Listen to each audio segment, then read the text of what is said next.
जैन धर्म में संसार को दुख मूलक माना गया है। मनुष्य जरा यानी वृद्धावस्था और मृत्यु से ग्रस्त है। मानव को सांसारिक तृष्णाएं घेरे रहती हैं। संसार का त्याग एवं संन्यास ही मानव को सच्चे सुख की ओर ले जाता है। संसार नित्य है जो कि अनादि काल से विद्यमान है और इसका सृष्टिकर्ता ईश्वर नहीं है। सभी प्राणी संचित कर्मों का फल भोगते हैं और यही कर्म फल जन्म और मृत्यु का कारण है।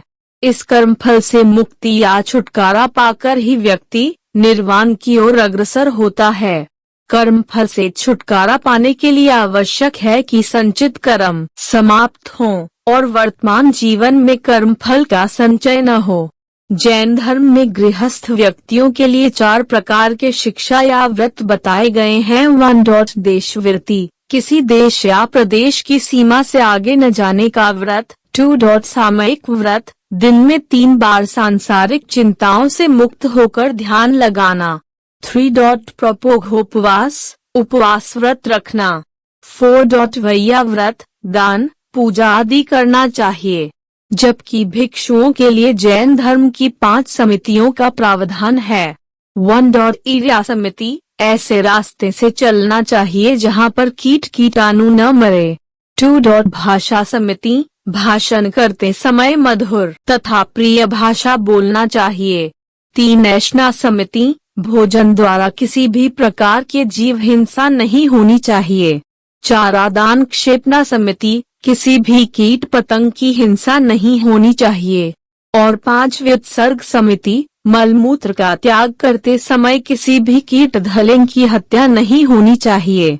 देखिए, हमारे यहाँ भगवान ने 2 प्रकार के धर्म का उपदेश दिया, एक साधु धर्म और दूसरा श्रावक धर्म।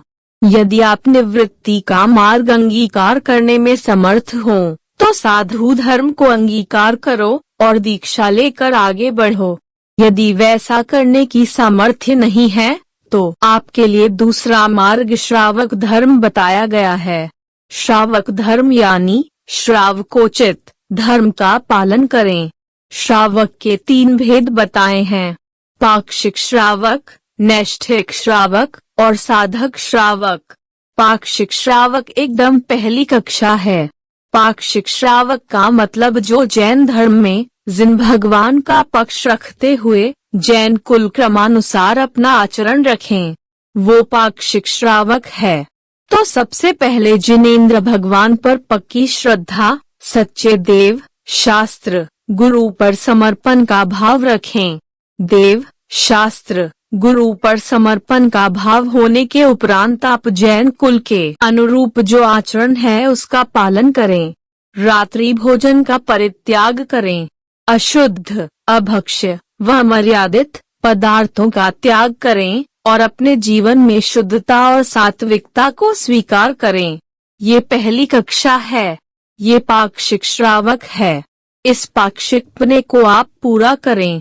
नैष्ठिक श्रावक 7वीं प्रतिमा से लेकर 11वीं प्रतिमा तक बताया गया है। जो व्रतों का निष्ठा पूर्वक पालन करे वो नैष्ठिक श्रावक कहलाता है। आगे चलकर रात्रि में जल का भी त्याग कर दे। नैष्ठिक बनेंगे आप तब जब 4 प्रकार के आहार का त्याग, पूर्णतः भक्ष्य और अमर्यादित पदार्थों का त्याग, अपने खान पान, आचार विचार और व्यवहार में अहिंसा का अनुपालन करते हुए वीतरागात्मा के प्रति आस्थावान बनकर आगे बढ़ते हैं तो मोक्ष मार्ग की शुरुआत होती है। आप अपनी भूमिका के अनुरूप मोक्ष मार्ग में आगे प्रवर्तन करने का भाव रखो। यही एकमात्र रास्ता है। और अंदर से हमारी परिणति क्या होनी चाहिए? संसार, शरीर और भोगों के प्रति उदासीनता का भाव, उनके प्रति विरक्ति का भाव, उनमें अनुरक्ति न हो, उनमें विरक्ति हो, उनके प्रति आसक्ति न हो, उनसे ज्यादा लगाव, जुड़ाव न हो। अपने आत्मा के प्रति रुचि और आत्म कल्याण की प्रबल उत्कंठा मन में यदि बनी रहती है तो मानकर चलिए कि आपका संसार जल्दी सिमटने वाला है। दोस्तों, ऐसी ही और वीडियो देखने के लिए सब्सक्राइब कीजिए हमारे चैनल हिमांशु वॉइस को तथा वीडियो को लाइक कीजिए, कमेंट कीजिए। वीडियो देखने के लिए धन्यवाद।